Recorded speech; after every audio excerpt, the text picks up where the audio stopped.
Hey, Chris, how's it going? Hey, John, how are you? I'm doing all right. A little bit tired from the old kiddos, but Yes, you know what that's like. absolutely. Yeah. I got 3, and they're little ones. They're almost 10, 11, and 12. It's weird because they're stacked right on top of each other. The Yes. boys are only 12 months apart, and Maddie and Micah are 15 months apart. So it's like, right now, I guess they're 9, 10, and 12, but they're about to be 10, 11, and 12. Yep. And you got like grown-ups now. Yeah, I've only got 2, but it sure feels like having more. Yeah. Garrett is 19, graduates in just, 4 or so weeks? Oh, no. Yeah. Figuring out what that looks like. Goodness. Figuring out college, next steps. What he wants to do. What he wants to do with his life. Yeah. He's already asked for a gap year, and we already said no. We don't do that. No. Most people who take a gap year Don't never go. go back. Yeah. So we're not doing that.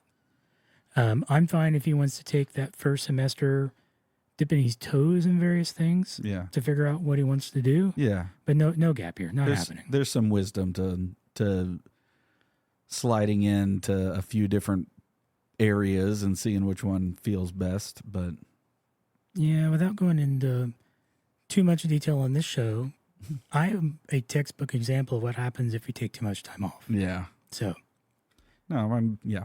It worked out though. yes, it did ultimately worked out in the end. But we don't want to teach But- any bad lessons that way. There was a lot of lost years. Yeah, for sure. So, but yeah, and then Tori wrapping up first year of high school. No. Yeah, Golly. dealing with boys. Oh, boys. Hmm. It's fun watching them run around the church.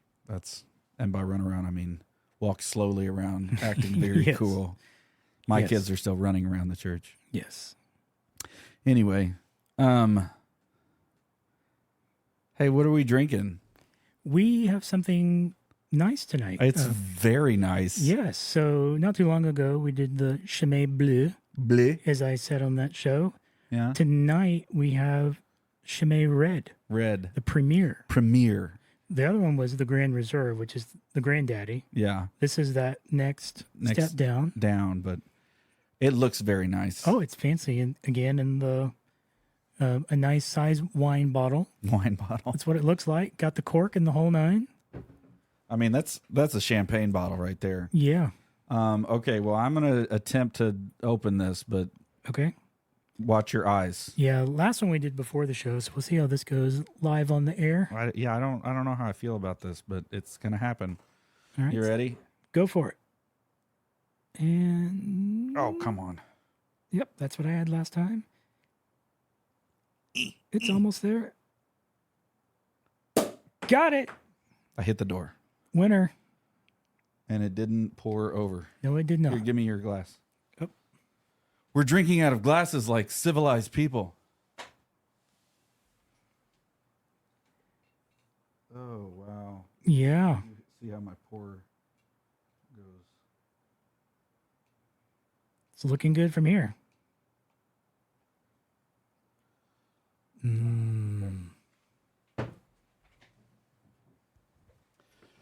So I tried to get one of my friends.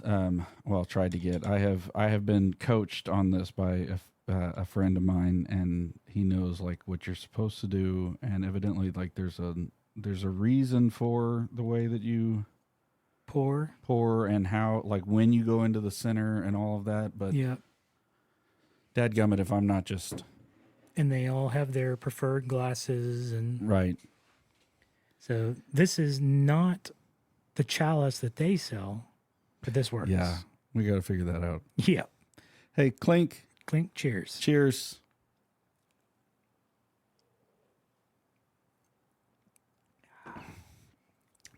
God bless the monks. That's good. Oh, man. I'm a fan. I think the Grand Reserve had a little more fruit to it, from what I remember. This is definitely that. I guess, drier, Yeah, toastier. I like it. it's good. It's good. Yes, the monks know what they're doing. Way to go, Trappists. Yes. I'm just saying, if y'all are looking for beers, we're running into kind of a obsession here A little bit. with these monks. They're doing it good. They're doing God's work Yes, they are. over there. We get the beer, they get the money to help people. Win-win. Win-win. All right, so I've got a non-tech question for you, but it's related because sci-fi, tech, they're inextricably wound together. There's tech in sci-fi. Yeah, just constantly. But you are my foremost expert on Dune. And so I need to know, now that the second one has come out and we've seen some serious differences now between the book Yep. and what they're doing. Let me give my not as big a fan. So you've seen it. I've seen it. Okay. I've seen it now. Okay. I let me give my not as big a Dune fan going in as you are. Okay. Not knowing as much, anyway. Okay. I thought, I really liked the first one. When it came out, it was great. I was like, wow, the scope and everything like that. My wife gives me so much crap about that movie because I liked it, and she fell asleep. She didn't fall asleep in the movie. She falls asleep at movies pretty regularly. Okay. If we're watching movies at home, she's going to fall asleep. That's what's going to happen. Okay. But she jokes that she had to go to the bathroom because it was so long, and so she left. And when she came back, nothing had happened. And I was like, especially at the end of that movie, that's not the case. There's just no way that that's the case. Correct. But I will grant you, there's a lot of things that they have to they've got to explain the world. Yes. They've got to build this world for you because, most people have not read the books. And so, I guess I just expected it to be slow at the beginning, right? And the way that they were starting to build towards what I knew was coming, I was getting excited about. Second one comes out, and I really liked it. There are things that I know are not the way that they are in the book, and I was like, I can overlook that. One of them in particular, because they tried to stay more faithful to the book in this way, in the, what was that, 84 version? 84, yes. 84 version, which I have seen. Yeah. And not when this one came out. I saw it either in the 90s or the 80s. It was a while ago that I saw that movie. And so I had to remember oh yeah, the box shields, number one, they did that way better. Oh yes, absolutely. In this, but our technology is also a lot further along. Yes. But the part that I'm thinking of is actually the way that they handle his little sister in the book. By the point that we get to, and the little sister has been born. Yes. And she, because of what they've already explained in the second one of her being, Abomination. Because she has been given the juice of life, she got the byproduct of the water of life. Water of life. There was some hint of maybe she would be different even before then, because her mother is Bene Gesserit, because of the kind of, I think they're hinting to how powerful she is as a Bene Gesserit, even though she's not ranked very as high as whatever. Anyway, so before she becomes a Reverend Mother, there kind of is this understanding that this child is going to be, at least mom can intuit some of what's going on inside of tiny baby brain. But then after the water of life or whatever it is, the venom that she drinks, or poison that she drinks, it goes full on, like, baby can talk, embryo can talk, like what, like there is a different level she has seen, Yes. without being born. And so when she arrives, she not only has seen already, she's a, like, that toddler is an adult, and she talks like an adult, and she has mannerisms like an adult, and it was super weird. Well, that's what freaked everybody out around her. Yeah. She's a little girl and she speaks like one of them. Yeah. And, you know, like there's parts of that I'm like, okay, like that was super weird to me watching the 84 version. Mm-hmm. And so I'm not completely hating on, especially if they skip years going into Messiah or the third, that it kind of feels like it's winding up to skip years. Does it feel like that to you? Yeah, I'm, without giving too much spoiler, I kind of don't know. Oh, there's going to be spoilers. I don't know how, well, I've got two answers to your question. Okay, yeah. I kind of don't know how they're going to fix it. Okay. So we'll see. But yes, it does feel like there has to be some progression. Yeah. Because there obviously is between the first book and Messiah. Yeah. There's a lot that's gone on. Yeah. And by that point, she's grown as well. Uh-huh. So yeah, because it seems like what they're saying is that she, like, the next time we see her, she's going to be Anya Joyce or whatever. Anya Taylor or something. Anya Taylor, whatever her name is. Yeah, like the blonde. The blonde. Yes. She's going to be her age, which I'm like, holy cow. I would say that's probably a safe bet. So there's a bunch. Like, Paul's not supposed to kill the Baron. Nope. Nay, Baron. Yes. Very important fight scene with Sting. Yes. Sorry, Austin Butler. This time Elvis. Yeah, Elvis. From Sting to Elvis. Oh, that's funny. Bald Elvis Yes. did fall. They don't make, like, they don't he doesn't teach them the weirding.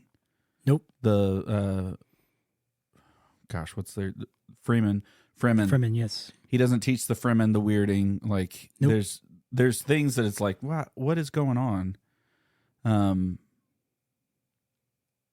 Yep, you lose a famous, well, to me, it's famous. It's a standout line from the original book and movie where the Fremen has the weapon that works off of voice, and he says Muad'Dib, and it strikes, and he says, "My name is a killing word."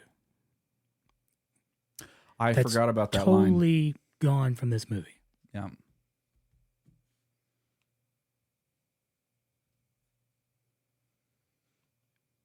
Yep, that's true. That's gone. That's not good. Yes. Maybe he'll say it later. Maybe. They just haven't made as big of a deal of, like, they've definitely talked about Bene Gesserit, like, powers. Yes. The power of the Bene Gesserit is not signing cool sign language. We're talking about, like, the Force speak or whatever it is. What's the voice. The voice. Thank you. The voice. Not the song show either. Not the song show. Not the Blake Shelton. There you go. Thing. The voice is, you know, when they have that weird voice and it, like, makes people do things, like, yes, the Reverend Mother making Paul walk towards her, and it's all about forcing compliance, the right frequency to control the individual. Which I totally understand as an audio guy. Like, yes. I control people with frequencies all the time. Yes, there you go. We got to not use our powers for evil, though. What else? What was it? What were other parts of it for you? So you want me to give? Okay. So there's two answers to your question. So if I step away from a person who knows the books and just watch the movie, Spectacular movie. Yeah, really well done. Again, visually stunning, just like the first. There's so much practical effects versus special effects that really sells the movie. It's, I mean, a total contrast to Star Wars Episode 1 that was nothing but CG. There's so much practical effect in this. Now, obviously, there's some things that you can't do. Visually stunning, great story. A lot to be learned about being cautious of charismatic leaders, being cautious of people who say they're a messiah. A lot of intrigue there. Stories, I mean, I guess the way it kind of plays out, how things can turn into religious fanaticism. Lots of interesting story there, and Herbert intentionally went with that in the books. Yeah. He was very intentional That's with that. what he's doing. Yes. So, again, movie's amazing. I totally recommend anybody, if you haven't seen it yet, go see it. Totally worth it. Regardless of whether you've seen the first movie, you can actually walk into that movie and pretty well just roll with the flow. Yeah. And you haven't missed anything that you're like, yeah, I really should have watched the other movie. Well, again, they kind of with her voice, which I also thought was interesting, that they started the first one with I just lose everybody's name. Chani. Chani. They they start in the first movie with Chani kind of being the narrating voice. Right? Yeah. Okay. Yep. I was like, am I making that up? I thought in the first movie it was like Chani is the one the lead narrating, and then in the second movie they switch over to the princess Irulan. Thank you. She's narrating. Correct. And she does a recap. Yes. Which, isn't as good as watching the movie in my opinion. But if you haven't seen it, you can do it. Brings you up to speed. Lori. Okay. Fine. So, yeah. As a fan of the books, I absolutely hated it the first time I watched it. Okay. I was so angry. Not quite close. I was sitting there watching. That was going to be a big deal because Chris, it takes a lot to get him angry. If you're not an AT&T support rep, you're probably safe. But or one of my children sometimes. Oh man. So I'm sitting there watching it with my wife, and the scene plays out, and I lean over and go, "That's not right." 15 minutes later, that's not right. And eventually, she's like, "Stop it! Do you want to leave?" I'm like, "No, we'll finish it. We paid to see it." Yeah. And I get to the end, and she's like, "That was amazing," and I'm like, "What movie did you watch?"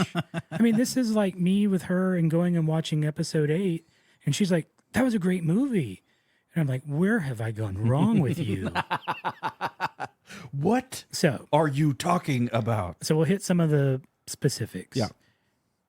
Princess Irulan is supposed to be the narrator through the whole thing. Yeah. Just like in the 84 movie. It's that same way in the book. The chapters typically open up with her having something to say from what she's written of the histories. Yeah. The captain's log. Basically. Star date.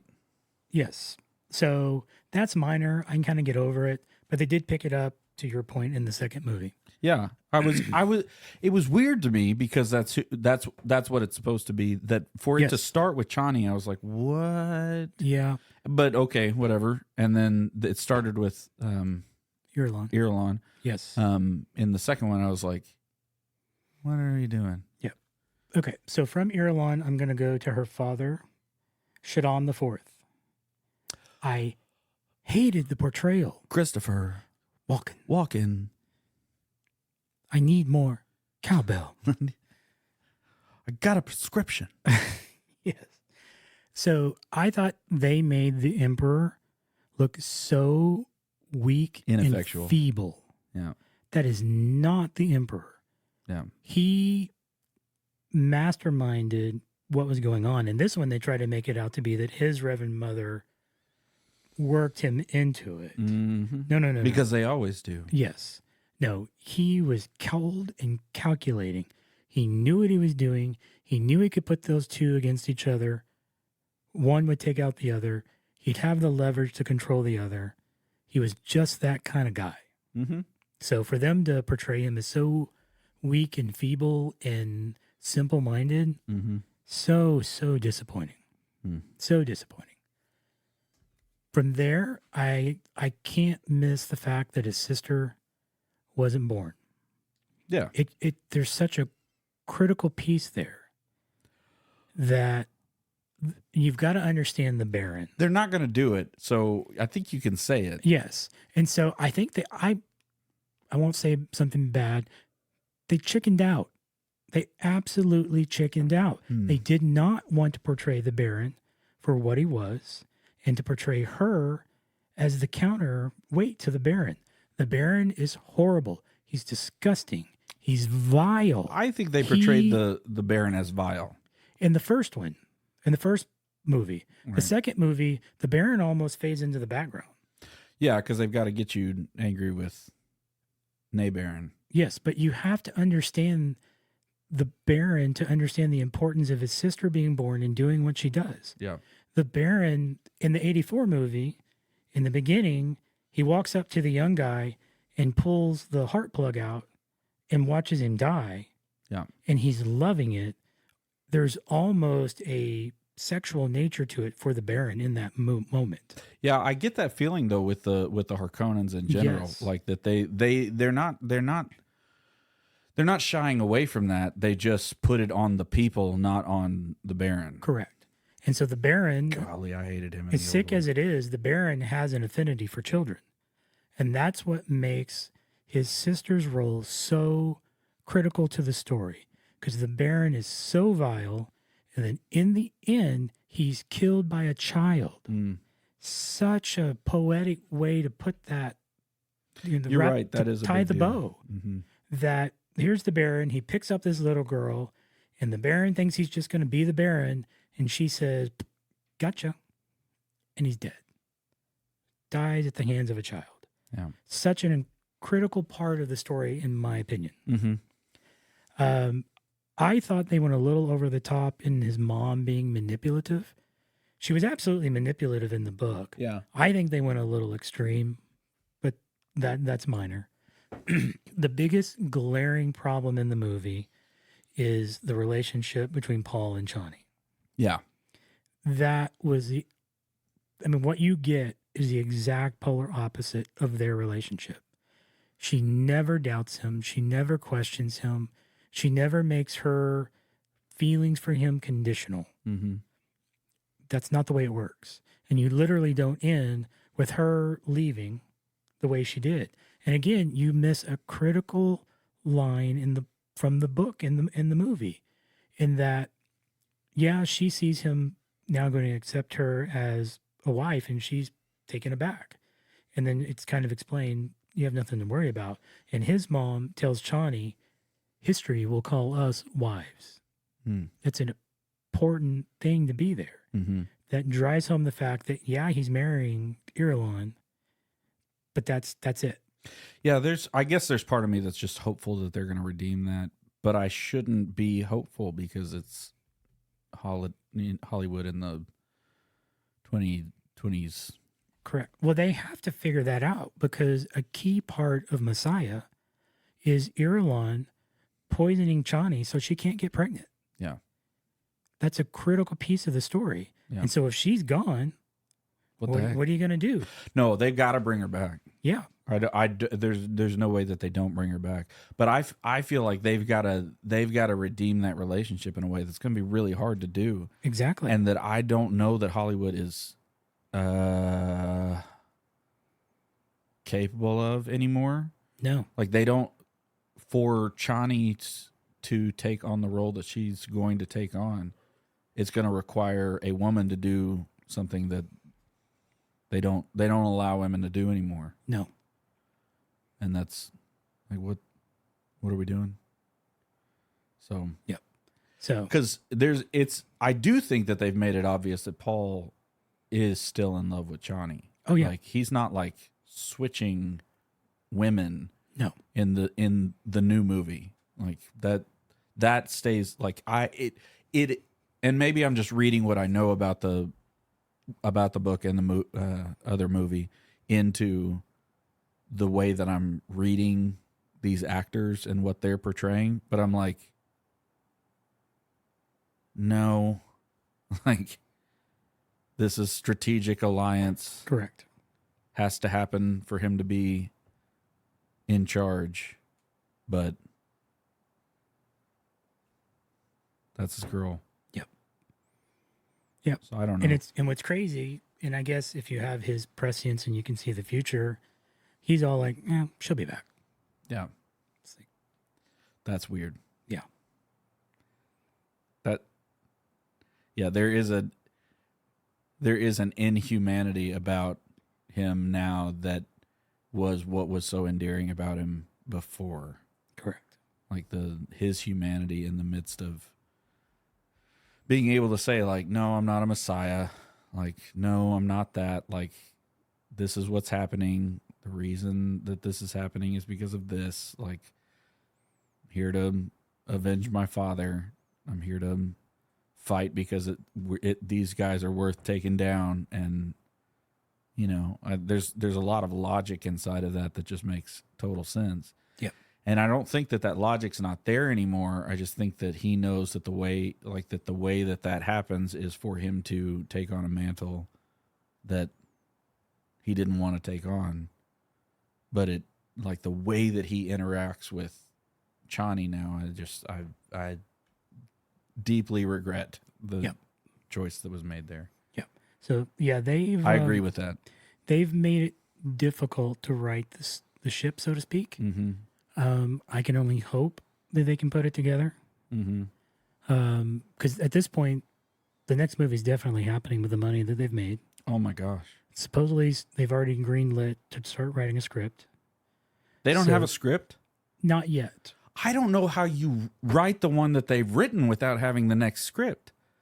They probably have some storyboards. Oh my gosh! But they're just now putting the script together. See, that pisses me off.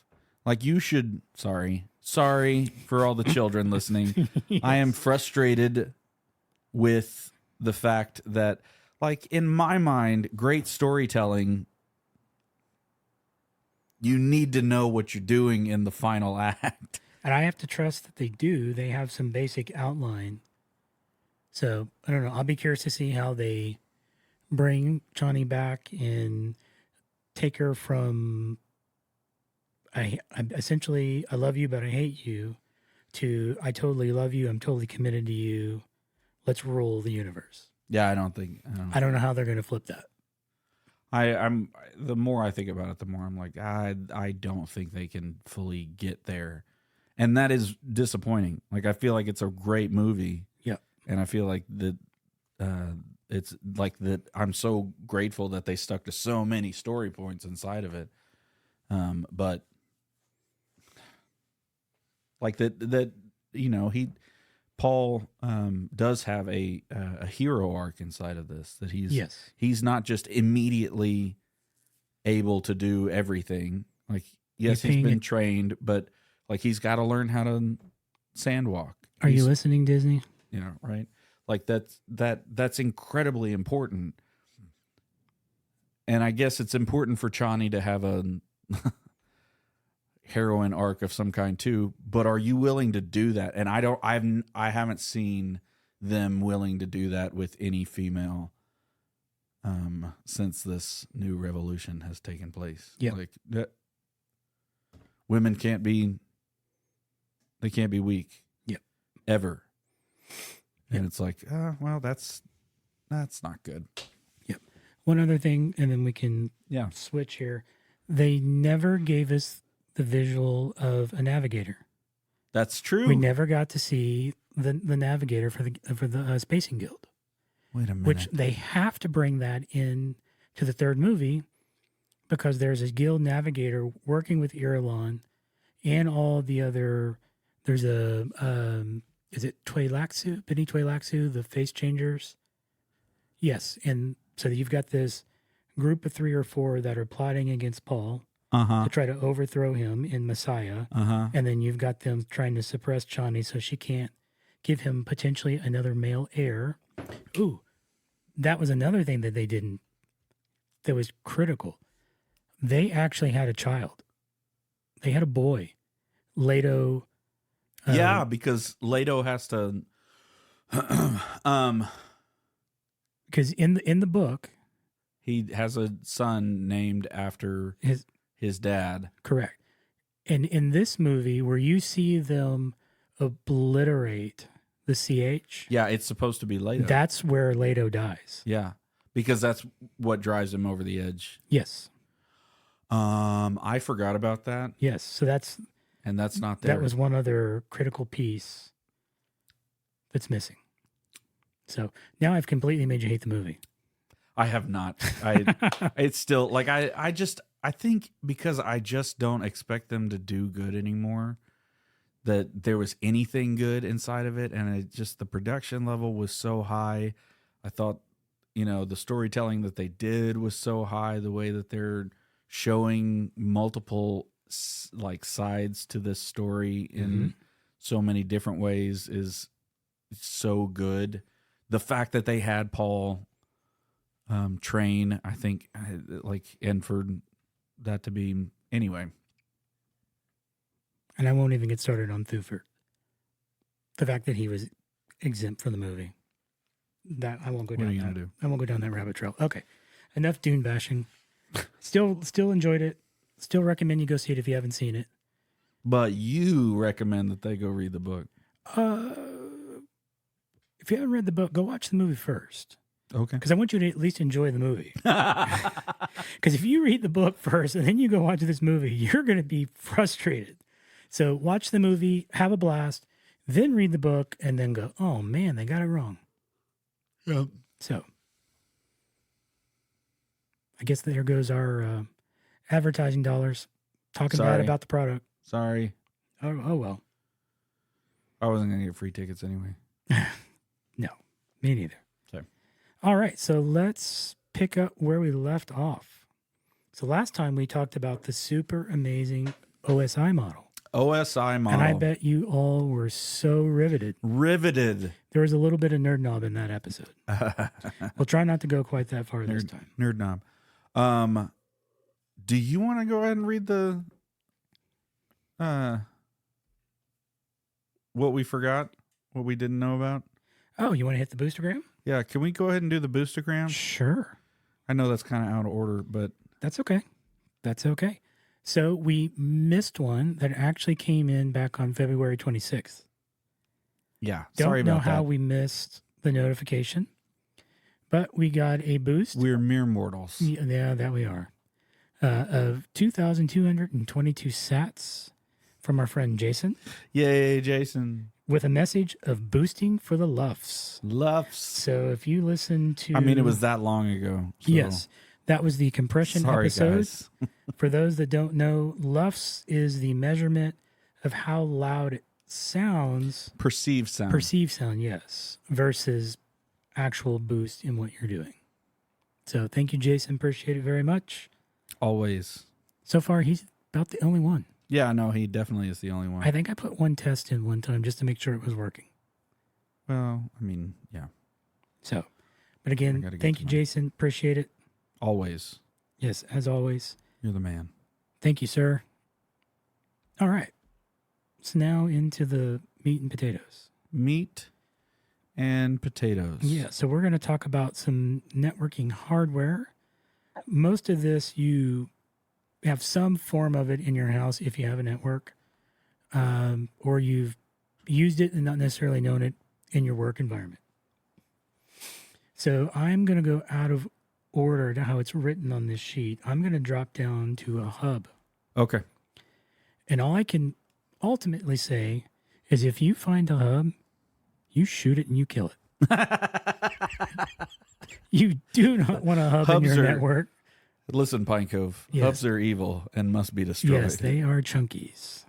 Yeah, so they're all. Now I say that there is still one reasonable use case.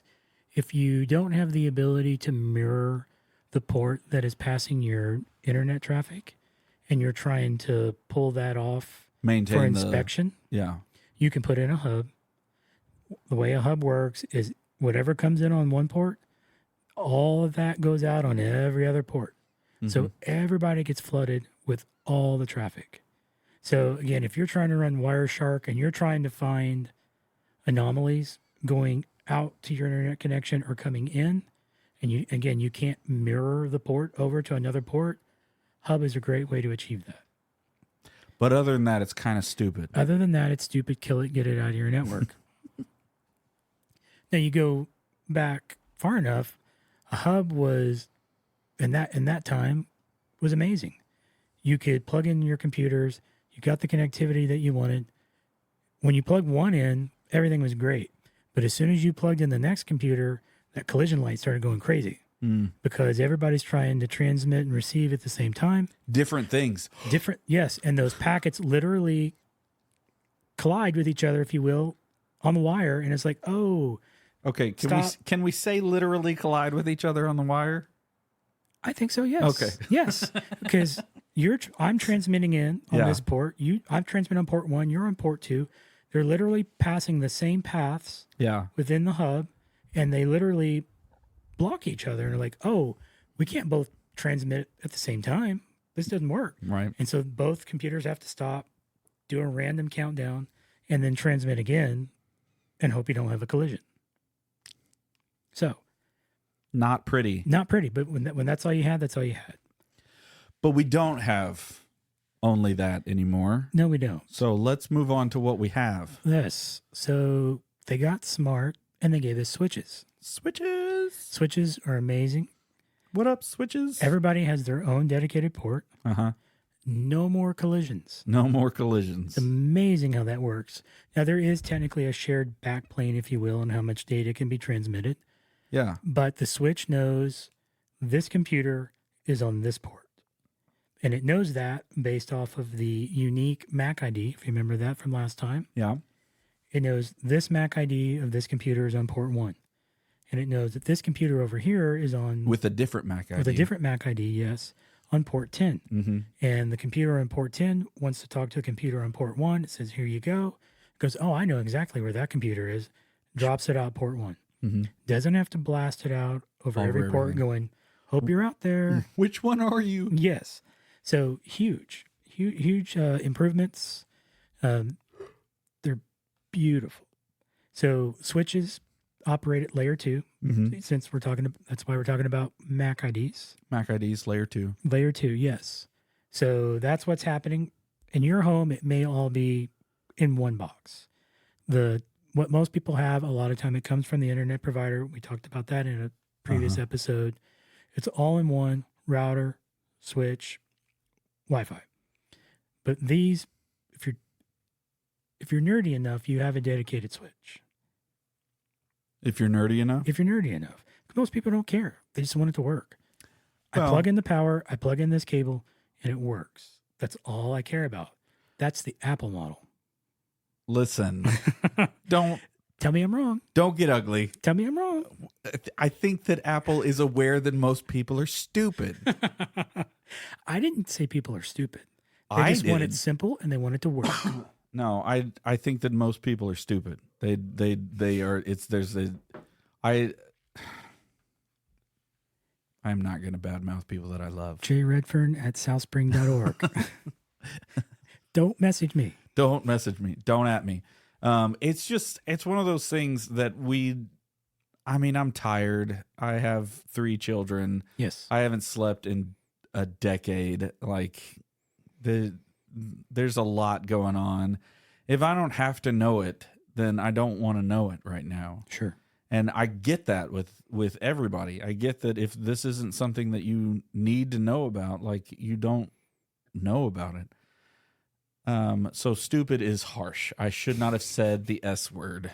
But there is a lot of like, I don't want to, I've got to problem solve my, 12-year-old doing 12-year-old things. I don't want to problem solve the internet. Sure. So I get it. Yep.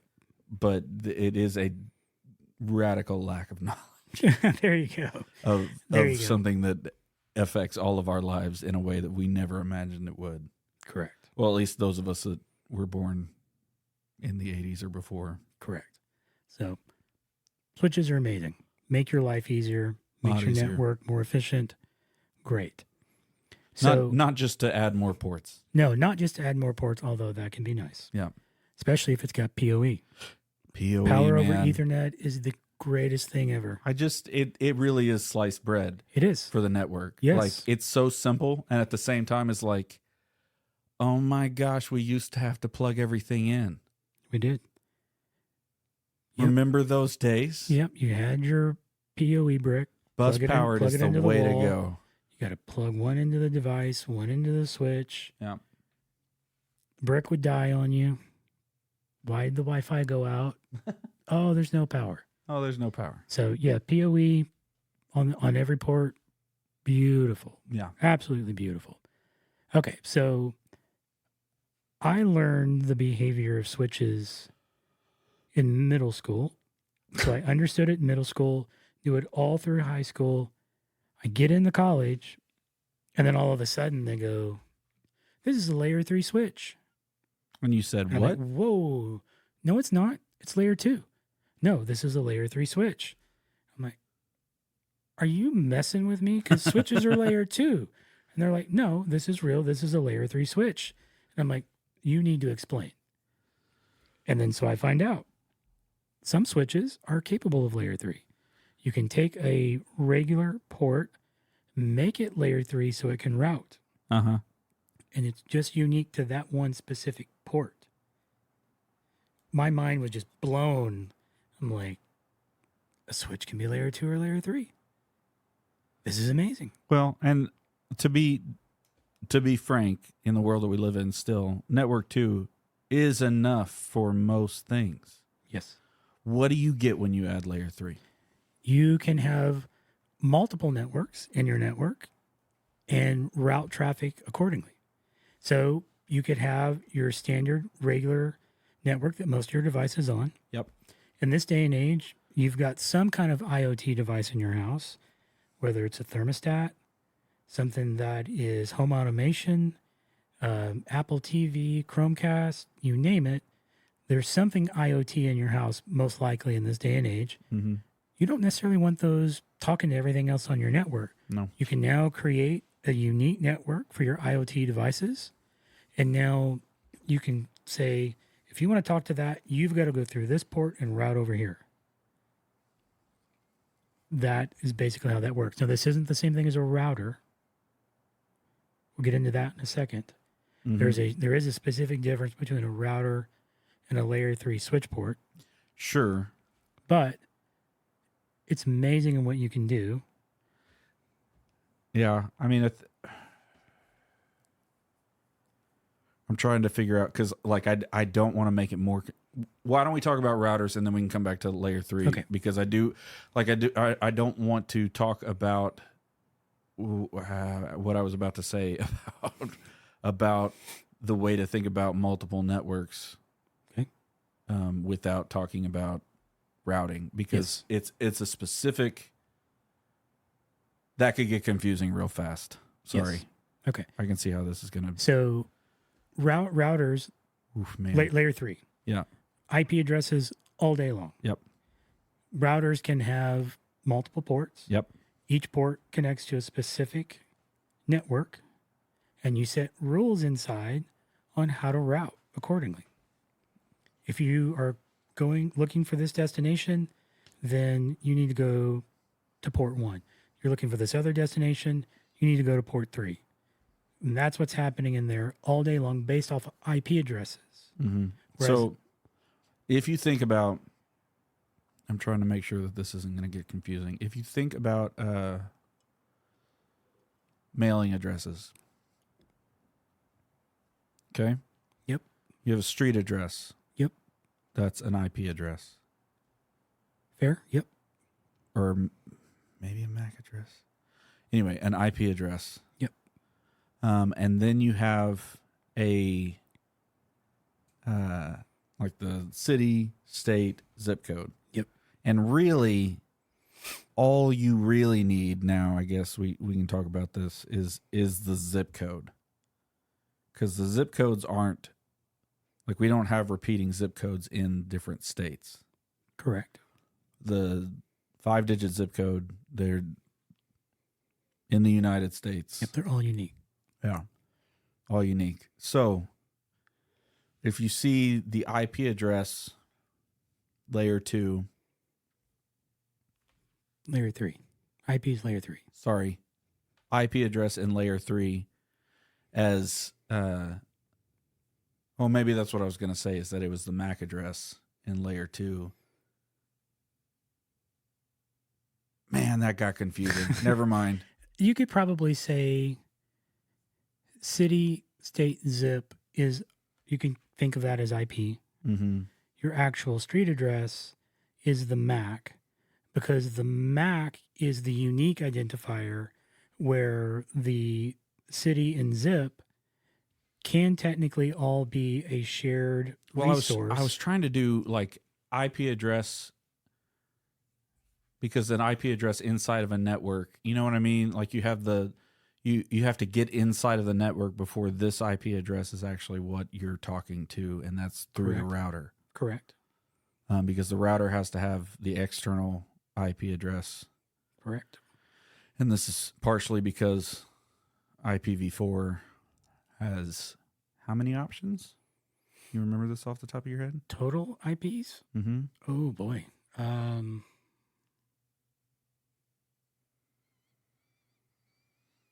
blanking on the total number, but it's huge. I know we finally used them all. And that's the thing. IPv4 or IPv6 is important now because of running out of IPv4 addresses. And if you know how many that is, like, that's a big accomplishment. Way to go, world. 4.29 billion IPv4 addresses. And that's not enough. Not anymore. So IPv6 is the thing. Yes. And so one of the ways that we've combated this is to have IP addresses, like you have IP addresses inside of IP addresses. And that's what your router is doing. Would you like to know how many are in IPv6? It's a lot. I actually didn't know that this was a real number. 340 undecillion. Undecillion? UNDECILLION. Yeah, that seems made up. They were undecided, so they just made it undecillion. We don't actually know how big this number is, so It we're is saying undecided. 2 to Billion. the 128th power. That's a big number. That's a big number.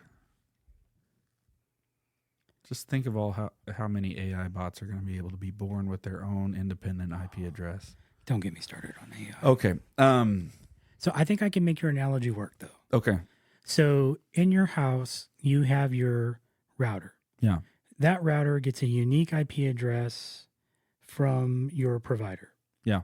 Inside of your router, multiple devices, multiple IPs, but again, they have a unique MAC ID.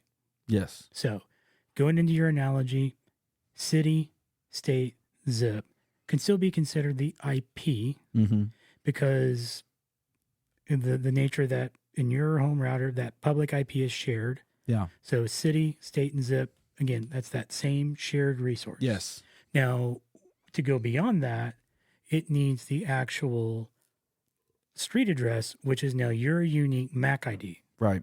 That's how you get that next layer in. Yeah. I'm going from Layer the IP. 2.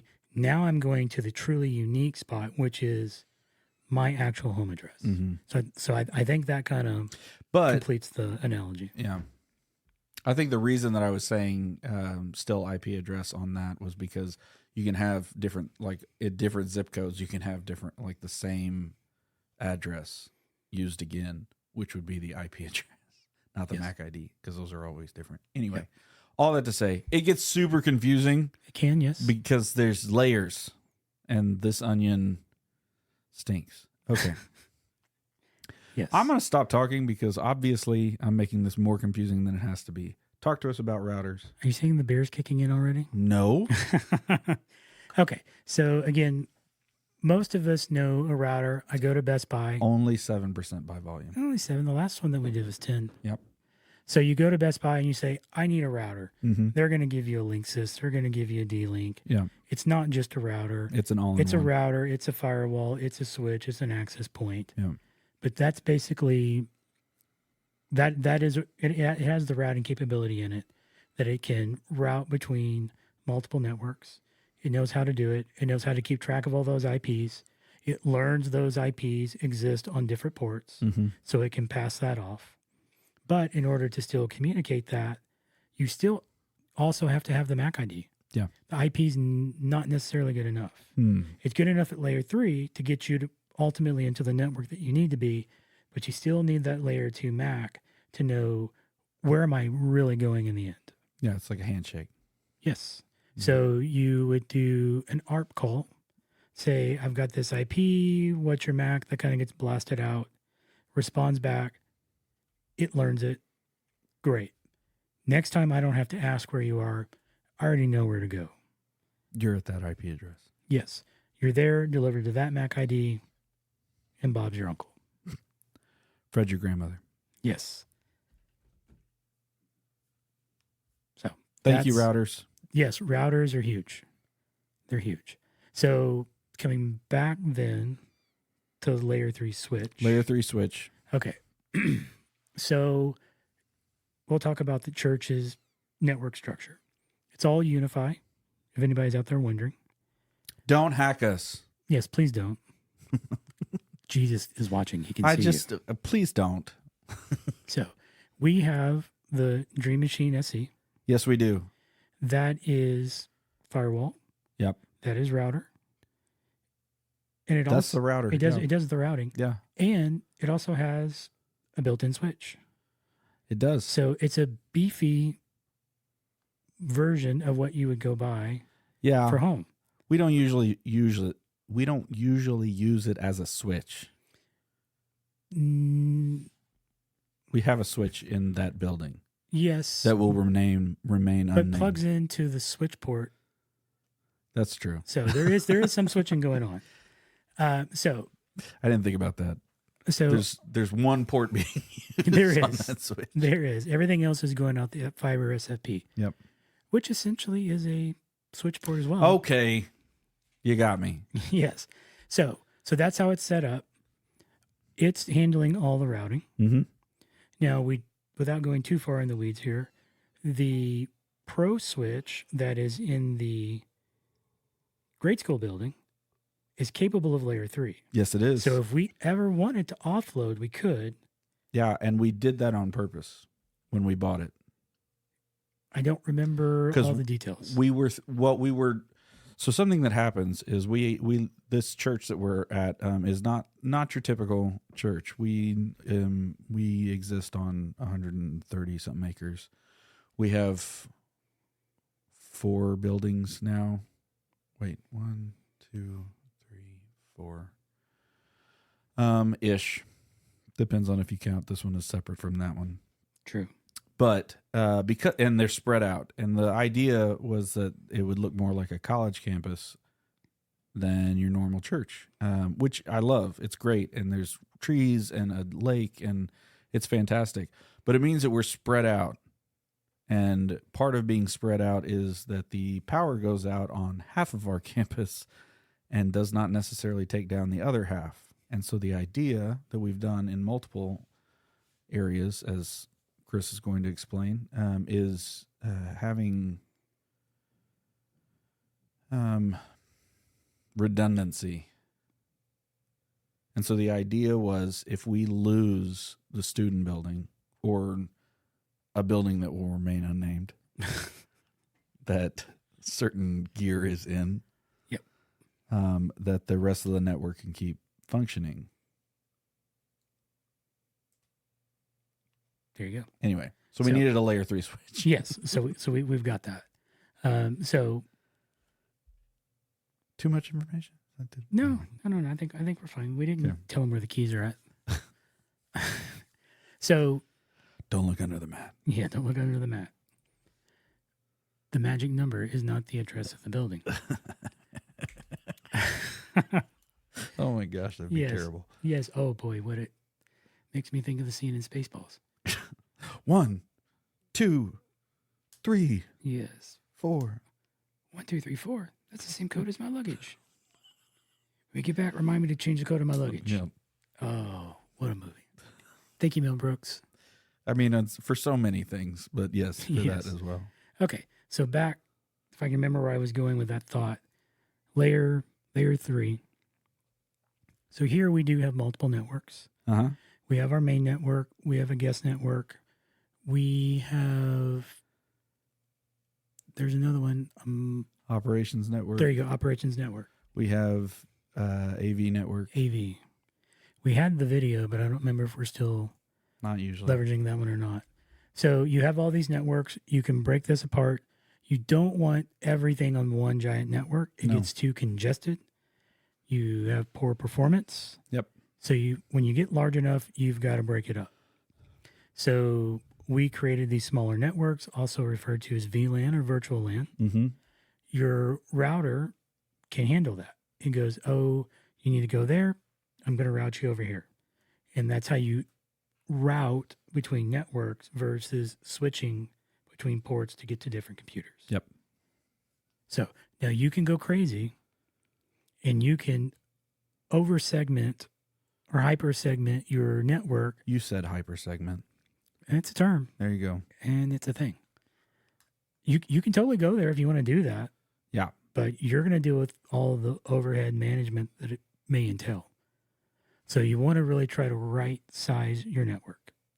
Yeah, which we found out at one point we were undersized in our network, and that's why we did this change. And it was not easy. No, but it's nice to know that it's done. Yeah, because now we're future-proofed for a while. That's the plan. Depends on how much more the church keeps growing. Let's not right now. So that's what layer 3 does. Having a heart attack. So you have switches that can handle that for you. In our situation, the switch can offload that work off of the UDM, which frees up resources on the UDM. Mm-hmm. So if we ever found that the UDM was just like underperforming, taxed, we could immediately offload. Which we did at one point also have that problem. But that was on the previous UDM. Yeah, there was a UDM that was made by Ubiquiti, and I don't think they make it anymore.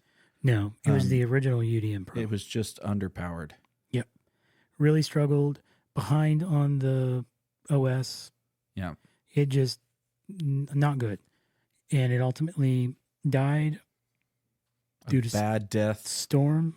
With electricity and all kinds of not ones and zeros. Yeah. It was bad. Yep. So we got the SE, and it's been great. It has been great. Special edition. Great. I don't know. What does the SE stand for? No, it is special edition. Oh my gosh.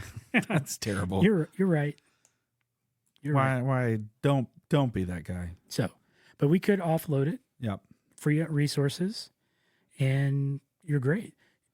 And you can, if within Unify, you can have multiple devices that are capable of layer 3. You just tell it where does it need to go, and it takes care of it for you. Yep. It's really nice. Layer 3. Layer 3. Very important. IPs, not Macs. Not Macs. Sorry. Macs layer 2. Layer 2.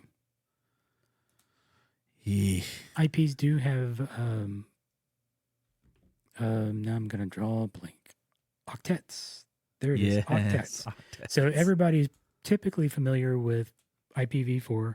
Yeah. 192.168.1.1. Each one of those is an octet. What associates with that is a network mask. The mask ultimately helps you take that number and know this is the network portion of it. This is the host. Subnet mask. Subnet mask. You see that on a menu somewhere. Yes. Like, what is it asking for a mask for? Yes. Subnet mask. Yeah. So depending on how big you need the network to be, talking about having the right size network for the right size, you have a different number of octets that you can. Well, you have 4 octets. Sorry, but you can play. You have a different number of. You can play with the bits. How many bits? There's 8 bits in an octet. Yep. And depending on how you. That's why it's called an octet. Yes. Yes. 8. An octagon of. You Never can. mind, don't say that. You can. That is the beer. Yes. There you go. You can steal. Yeah. Bits from an octet. Yeah. To have increase the number of networks available, which inherently shrinks the number of. No, let me back that. Train up. Yeah. More networks, fewer hosts. Fewer networks, more hosts. Yes. As you steal bits to increase the number of networks, you're stealing the possible amount of bits that are left for individual host IPs for your devices. Yeah. That because you're stealing going to the right. As you steal going to the left, now you're increasing the number of hosts or IPs are available, but shrinking the total number of potential networks. Mm-hmm. So, is that clear as mud? Yeah, I mean, I think it's a little bit strange because if you go all the way to the right, does that make sense? You can take 252.252 or 255.255.255. 255.255.252.0 or 255.0. So you're talking 4 255s. Because you said go all the way to the right. 255, 255, 255, 255. Yeah. Most of the time you've got 255, 255, 255, 0. Yes. So what you're referring to, though, when you have 4 255s, yeah, that is a broadcast address. You can't use that. Well, yeah. Whereas if you have, so like, yeah, that's a broadcast. Let's talk about 255.255.255.0, which is what most people have Correct. on their personal subnet mask. Correct. Or personal Correct. home internet subnet that mask. matches your 192.168.1. Whatever. Yeah. So with that 255.255.255, you know that 192.168.1 in this scenario, Yeah. that is all the network. Yeah. That's all that's going to be. Yeah. That last octet, that .0, that's where you pull your IPs from for total number of hosts. Which is 254 options. Yes. Because .0 is the network, if you will. Yeah. And 255 is your broadcast for that whole network. So you can use 1 through 254, which I guess is technically 253. Yeah, I guess so. So 253 hosts. Because the broadcast, stupid broadcast. But when you take the third 255 and you make it 252. Yes. What did you shrink? Because what you just opened up was a ton of IP addresses. Yes, you took away you shrunk the maximum number of networks that you can have, but you increased the number of hosts that can exist on those networks. So that's where you've got to be careful, because you can make your networks, the total number is still huge for you. Yeah. But in the process, now you've made it possible that there could be so many active hosts on one network that it's just saturated beyond belief. Yeah, you definitely have to have the hardware necessary for it to spread out. Yeah, and again, at some point, even your hardware can't keep up. There are so many devices communicating at the same time. There's only so much bandwidth on that 1 gig port. You can saturate it, and you're stuck. Which we learned in that one video installation, that it only takes a handful of cameras to flood a 1 gig port. Wait, what are you talking about? Oh, the NDI. Oh my gosh. I think it was like 4, maybe 6 cameras at the most, and it was completely flood out of 1 gig port. It was 4. To where it would it was literally beyond that. It was a nightmare. It just wasn't going to work. We just didn't. We had 3 cameras that could have been SDI, could have been HDMI, and we chose to try to do NDI. And we did 3 of those, and then we had an extra one that we were going to use that was going to be a portable camera. Yep. That did not work. That was too much for this little church to handle. We tried. Little church network. So those are all wired in differently. We messed around and found out, as some people might say. Yeah, no, absolutely. Anyway. Okay. Anything else in this realm you want to talk about? I know we're probably getting we're about probably at time. time, but like, I mean, there's just so much to talk about with that. Like, all right, just nerd question. What's the biggest network? Maybe, I guess, both directions. What's the most number of hosts? Now you're getting into that you've had. No. That this I've is a had. personal experience. I'm not asking for the theoretical. I want to know what have you set up? Most number of hosts, most number of networks. This is where you're gonna go. This is how people get canceled. Why? Because this is such a highly debated topic. Oh, whatever. Oh, you say whatever. Who's gonna cancel us? There's a guy listening. Okay. Wayne Lyon, amazing dude, works for Flare Data. If you need somebody, those are the guys to go to. He would tell me that my network at Pine Cove is this right now. Yeah. I have too many hosts in my network. I politely disagree. I understand his rationale. I get it. I do. I just happen to disagree. So we don't hold it against each other. He knows what we're doing. I know what he needs to do. So, he's not going to cancel us, though. No, but, this is like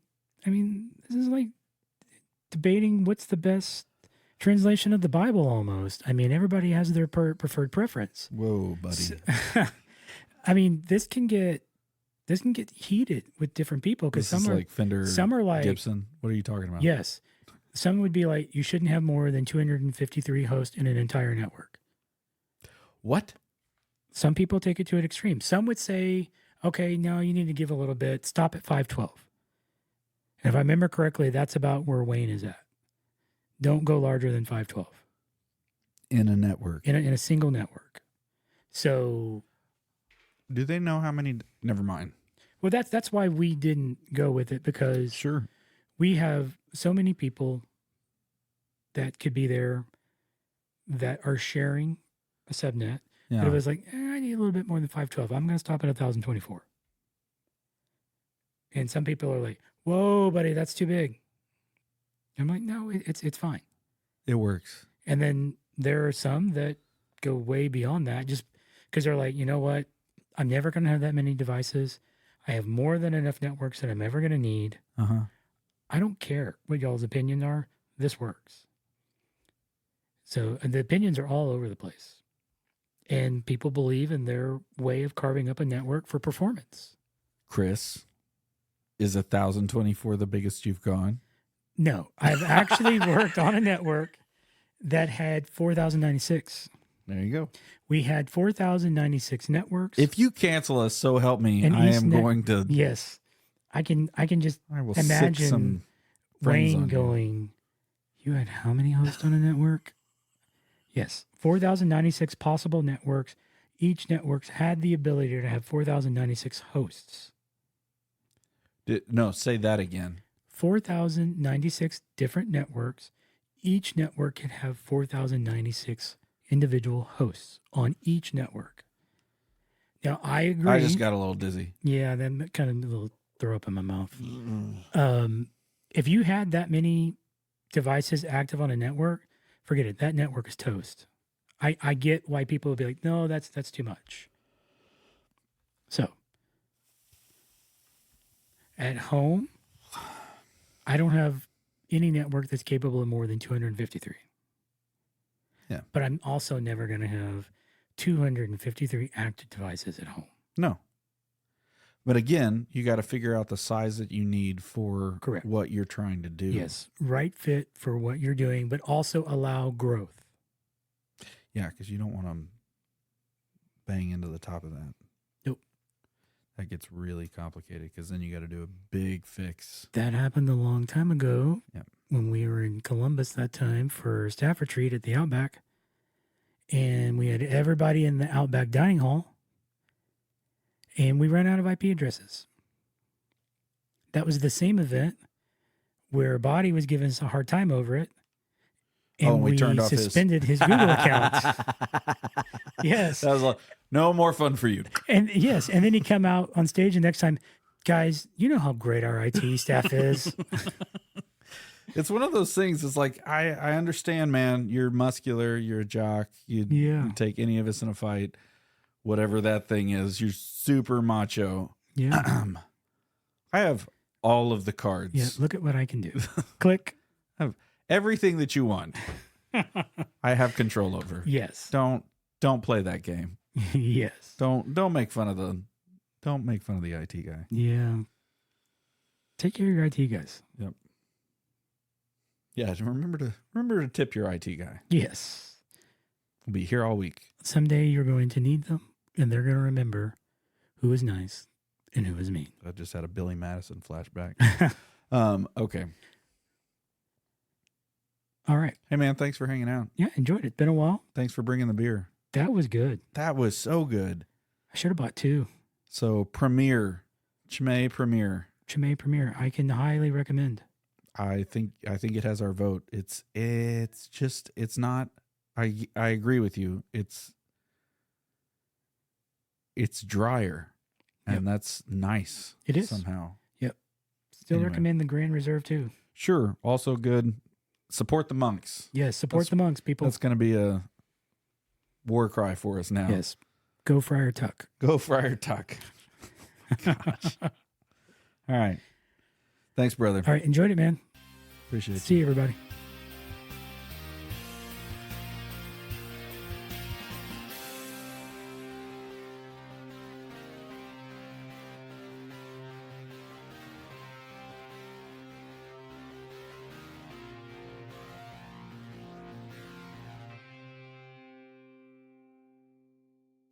Hey, everybody. Beer and Gear is a value for value podcast. If you made it this far, then I would like to think you found some value from the show. If so, send us a boost with your modern podcast app like Fountain or Podfans. You can find modern podcast apps for Apple and Android at modernpodcastapps.com. When you send a boost, make sure to include a note that we can read on the show. Thanks, everyone.